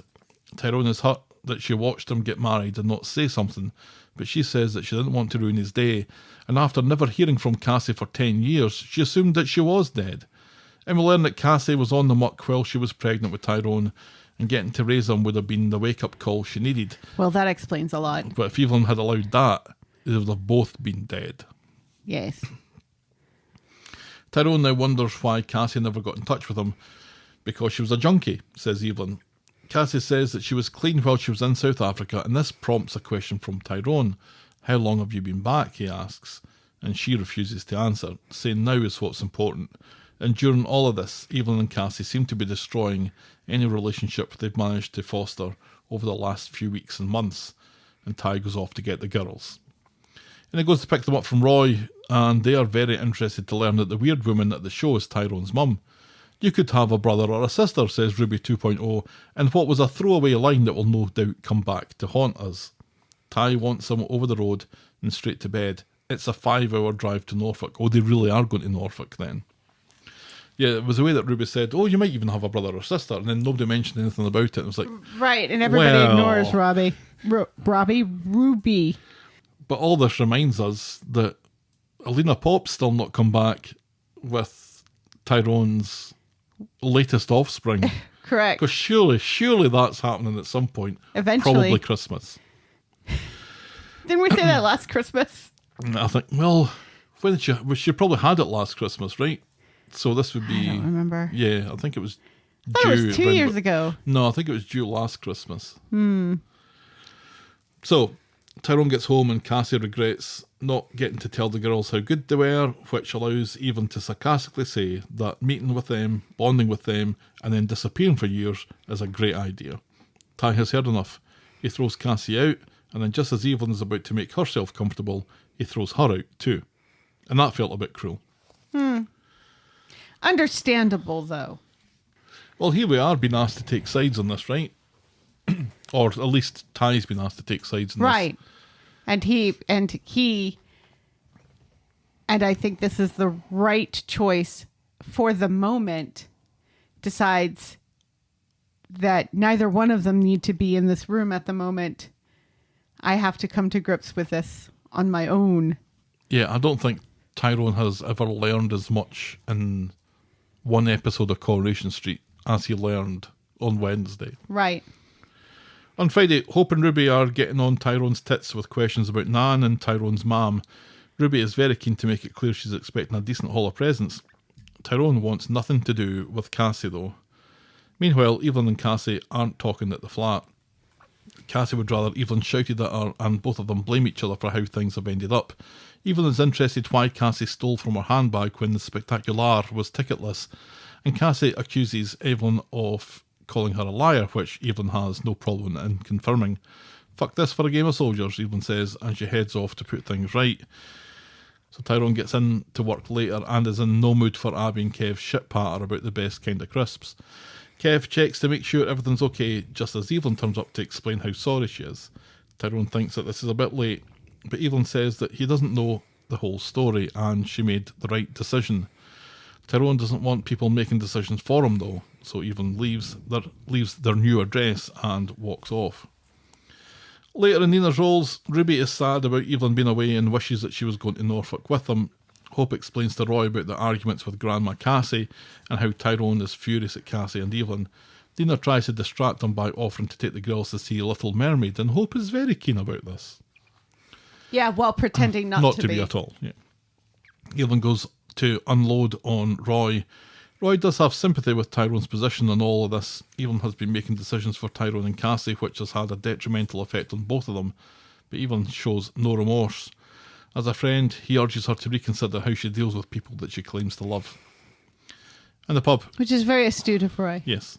And only Roy could tell her that. Oh God, yeah, nobody else could tell her that. In the pub, Tyrone fills Abby and Kevin. Abby reveals the weird conversation she had with Evelyn a few weeks ago, and Abby knows how difficult it can be to handle an addict. Yeah, and bravo, Abby and the show for remembering that conversation. Well, she's allowed to remember that conversation because she hardly ever talks to Evelyn, but what she didn't do was remember the exact date of it. Right. It wasn't so long ago that Abby was ready to give Alfie up, but Tyrone knows that Abby changed her mind and Cassie never did.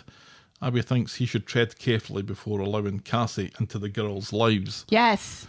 And I thought what Abby was going to do was basically say, give her another chance, but what she really did was say, you need to be very careful with how you handle this. Right, yeah. Which, only Abby could tell him and be kind of the voice of reason that you would think Tyrone would consider her advice more carefully. Mm-hmm. And yet. Evelyn gets back to the precinct apartment to find Cassie doing the washing up, and in a flash, Cassie is already blaming her mother for everything. There's a knock at the door, and it's Tyrone, but he isn't there to see Evelyn. He's here for a private word with his mum, and Cassie can't hide her glee at this. So Evelyn gives him space. Tyrone wants to know why now. Why now after 40 years? Cassie blames her South African boyfriend, who isn't Ty's dad, by the way, and she doesn't know who Ty's dad was. And it seems, although she doesn't explicitly say it, it sounds like she prostituted herself, right? She's keen to blame Evelyn for as much as she can, but Tyrone isn't accepting it as simply as that. Cassie admits that she was a mess, but again blames Evelyn. Her childhood was unhappy, everyone was miserable, she was an anxious child and drinking at the age of 12 helped, and then she moved on to the harder stuff by 15 and things got nasty after that. When her dad died, Evelyn blamed her for the stress and spat in her face. Literally spat in her face, I think we're led to believe. Yeah, which I don't believe. I don't believe that for a second. I can imagine that Evelyn would have been a nightmare. Yeah. And especially if you're a junkie, she would be a nightmare to you. But I don't think she's going to spit in your face. Right. And, I mean, she does blame the stress of... We know from her conversation that she's going to have with Roy in a second that she does blame Cassie for the stress that killed her husband. Mm-hmm. But there's some validity there that both she and Tyrone seem to want to skate over Right. at this moment. Cassie left home, lived in the streets, and wound up pregnant. Tyrone says that Evelyn said that she never wanted him, she just wanted to score drugs. Cassie says Evelyn wanted to poison him against her and let him think that she was dead, even at his wedding. She didn't stay clean before because she had nothing to stay clean for. Evelyn and her control is at the root of everything, according to Cassie, and now she's off the muck. She intends to stay that way. For him, which is never a good idea. No. Do it for yourself. Yes.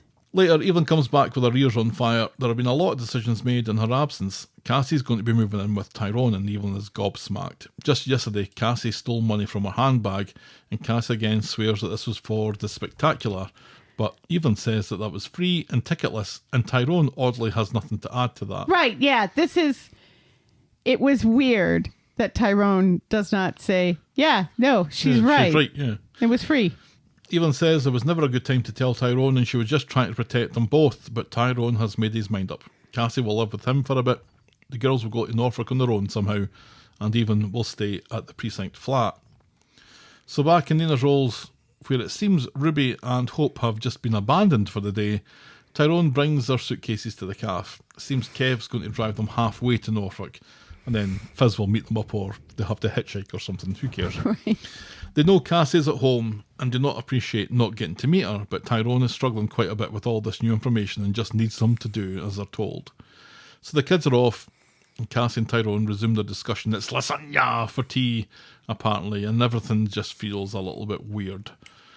Meanwhile, Roy takes some food round to Evelyn. He can see things from Evelyn's position now. Evelyn is sure Cassie is using again, but has no proof, but she can just tell. And Tyrone is too trusting and daft. Yes. And Cassie will take advantage. Of course. Evelyn has lost years of her life to this. She knows what she's talking about. And sure enough, when we go back to Tyrone's, Cassie's hiding a box of prescription painkillers in her bag, presumably what Evelyn's money went to. Cassie quickly stuffs them away and toasts with Tyrone to the future.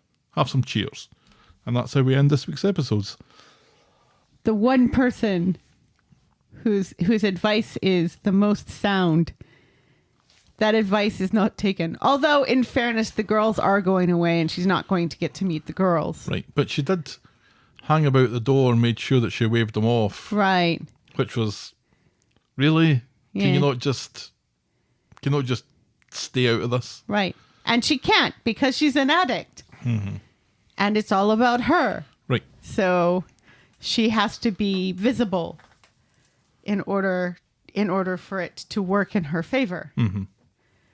You know, and Tyrone's going to get hurt, and that's really sad. And you're right. When you said earlier about Cassie seeming kind of like Abby 2.0, although I don't think she's going to get the Abby 2.0 redemption story. Well, or not. Junkies always get the redemption story or they die. Right. It kind of feels like it might be that second one. I don't think so. I don't think Claire Sweeney is here for the short game. I think Claire Sweeney has better things to do than be a junkie on Coronation Street. Which is why she will not be a junkie on Coronation Street for very long. It was the on Coronation Street part that was... Oh no, this is I think she's quite pleased with this. You know, just like what's her name? Who zapped Jenny. We thought she would be on for a while and then she just Sharon. left. Yes. The similarities are there, right? And you can argue that they're very different characters if you like, but I think the source and the genesis in the show is pretty much the same. Abby was horribly selfish when she was still using and when she had the kids and when Seb was still alive.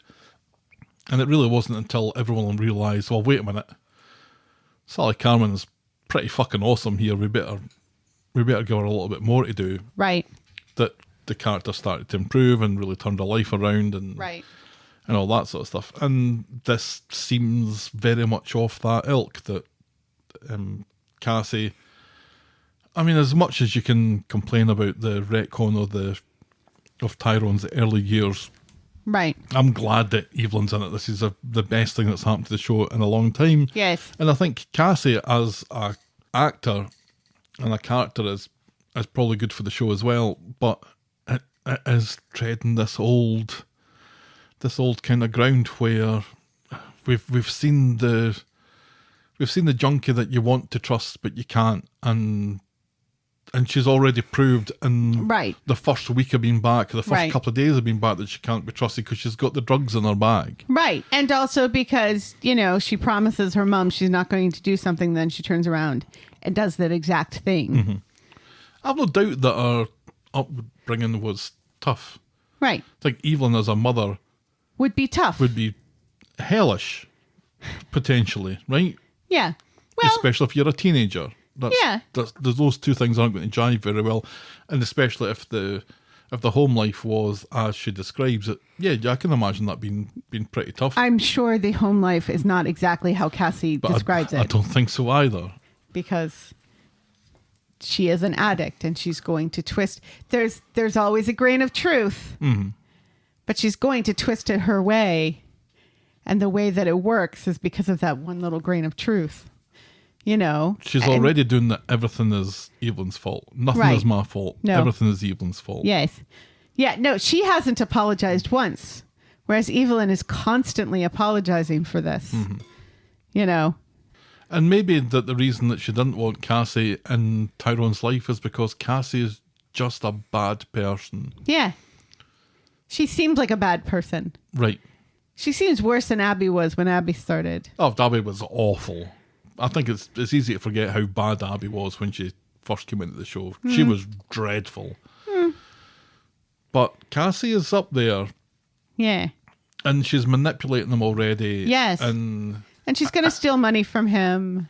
And I think because Tyrone knows how much Evelyn can demand control and just release information as and when she wants to, it's easy for Tyrone to be very much believing of what Cassie says to him, because it rings true for him that Evelyn has kept things from him, and she continues to keep things from him. She's never an open book for him. No, but she's never an open book for anybody. Right, which makes it even easier to believe. Yeah, and yet but in believing Cassie, he's ending up believing everything that she's saying. Although I think he seems to resist it a little bit. Well, he did in the beginning, and with the pressuring of why now and why didn't you look for me sooner, because it wasn't that hard for Tyrone to find Evelyn when he really put his mind to it. Mm-hmm. When he found out that he wasn't really a Dobbs. She really has made no effort. No. Until now. No. So why now? And now she hasn't really made the effort at all. She was just looking for her mom, and that's when she realized that her mom had found Tyrone. Right. And this is a way to hurt and manipulate her mother. Yeah, that's really interesting, because it feels at the moment that that's what this is about. Right. It's not about her getting a relationship with Tyrone, even if she says that that's what it is, or that's what she tells herself. But every minute she's in that house with her feet under the table, it's a fuck you to Evelyn. Right. Yeah. And the only reason why she was looking for Evelyn is because she was butthurt that Evelyn left her alone for like a weekend to go back to Tyrone. Right. And the girls. Yeah. It's a complicated relationship. Yes. I agree that Tyrone's going to get hurt so much. I wonder what Fizz is going to do when Fizz eventually comes back. Because when the girls get to Fizz and Fizz hears about what's happening. Well, I wonder, does Fizz know this? Because Fizz is having to meet Kev halfway, and is bound to have had questions about that. Right. That should really facilitate her coming back sooner rather than later to see what the hell this is all about. Right. Because yeah.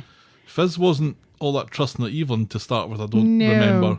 But she'll have the make of Cassie right quick. Because her upbringing wasn't that easy either. No, and she's not nearly as trusting and dumb as Tyrone. Right. Yeah, I feel sorry for Evelyn and all this. I mean, I don't think she's played it perfectly, and I don't think she's played it entirely right. But No, and she's not entirely this. She did what she thought was right in order to protect Tyrone and the girls. I don't think she is necessarily right in having done so.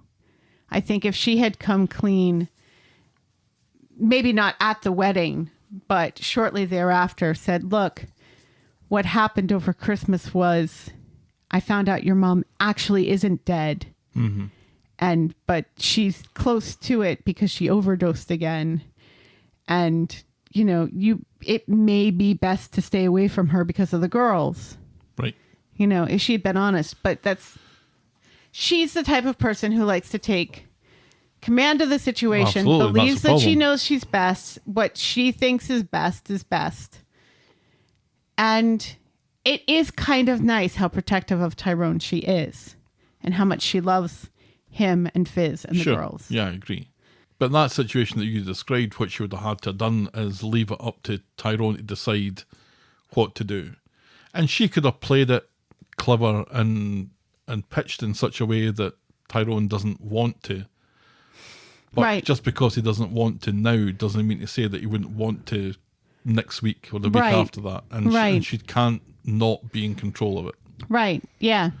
But what happens instead is that she completely loses control and Cassie takes control. And that's the worst possible outcome. Right.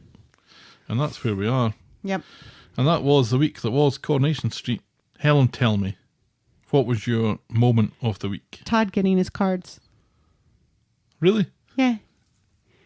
He's so proud and George is so proud of him. And I just really love that relationship, that paternal relationship that Todd gets from George. And he seems genuinely chuffed by those cards. He does. It feels like he's finally getting validation and he's finally found something that he's good at. And I thought it was just really sweet. I think there are moments that you were supposed to pick. Yeah. And I think the reasons that we were supposed to pick those moments is kind of why we don't pick them sometimes, is Right. because it's somebody's big scene, and Right. this is me explaining everything scene, and sometimes Right. that isn't always the best to watch. Although I do think that the couple of times that happened this week were done pretty well. Yes. And could have been done far, far more heavily handed, especially in the Racist Kelly storyline. I think we have given it to Evelyn about Cassie already fairly recently.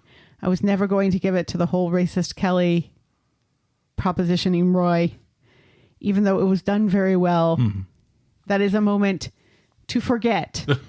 Well, Not the sure. moment of the week. And, and I just, the relationship between George and Todd feels like one of the most genuine ones on the street lately. And I really want to reward it because it's so nice because each of them gets something out of it. Right. No, I'm not going to disagree. That's our... Moment of the week. Moment of the week. Did you see the photographs of them for the TV Times, I think it was? They were dressed up as Laurel and Hardy. I have not seen that, but now I desperately want to see that. Gareth Pearce makes a good Laurel. A better Laurel than you would think. Right. And of course, Tony Maudsley as Hardy is perfect. Tony Maudsley is a national treasure. Your boring moment of the week. Well, is it the manufactured tension of the summer spectacular? Maybe it's Tai Chi Dave and Glenda going over the schedule. That's what it Tai Chi is. Dave? I know that's not his name. What is Jerry. it? Tai Chi Jerry and Glenda going over the calendar. Yeah, that was pretty dull. That's Yeah. our Boring moment. I'm sorry, of the Glenda. week. And Tai Chi Dave. Tai Chi Dave. All right, we've been doing this last couple of weeks, so give us your score out of 10 for this week's Corrie. Oh, God. 7. I think I gave it a big old 8.5 last week. I really enjoyed it last week. I didn't really enjoy it that much as that. I think there This was really week. good, there were really good moments in it this week. But do you know what really ruined it for me? Was all this shit on Monday with Stephen and all those bits of where common sense just absolutely vacated the script and vacated the storyline, and you had so much nonsense that we were expected to believe. It really killed a whole third of what we got from Corrie this week. So I'm going to absolutely. I'm going to give it a 5.5. Ooh. 5.5's a better than midway. So Only slightly. yeah, not by accident. And you watched Strays today. I did. I don't think I scored that very highly either. No, you gave it 2.5 stars. Yeah, well, there you go. I'll go in giving it 2.5 stars, and if it does anything good, I'll give it more, and if it does anything bad, I'll give it less. 2.5. All right, so this episode was brought to you with thanks to our friends of the podcast. That's Daisy, French Helen, and Pickles. So if you've ever Snuck into somebody's hotel room to steal a tie pin. how did you get away with it? Because there was somebody right there with so little sensory perception. Anyway, if you have no sensory perception, write and tell us about it. We're the talk of the street at gmail.com, and we're at Corrie Podcast on Twitter, Facebook and Instagram and Threads. I think our time on Twitter might be coming to a close. Yes. You can shout me and Helen a coffee or become a friend of the podcast by heading to ko-fi.com. That's ko-fi.com/the talk of the street. Check out the clicky section of vloggle.co.uk for links to our YouTube channel and merch store. And if you're so inclined, please leave a rating and a review on the iTunes or your podcast provider of choice. And be sure to check out our pop culture sister podcast, The List of Lists. Which has already left Twitter. Thanks for making it to the end of another episode. And we will be back next week with more I'll talk of the street. The Talk of the Street. Bye. Cheerio.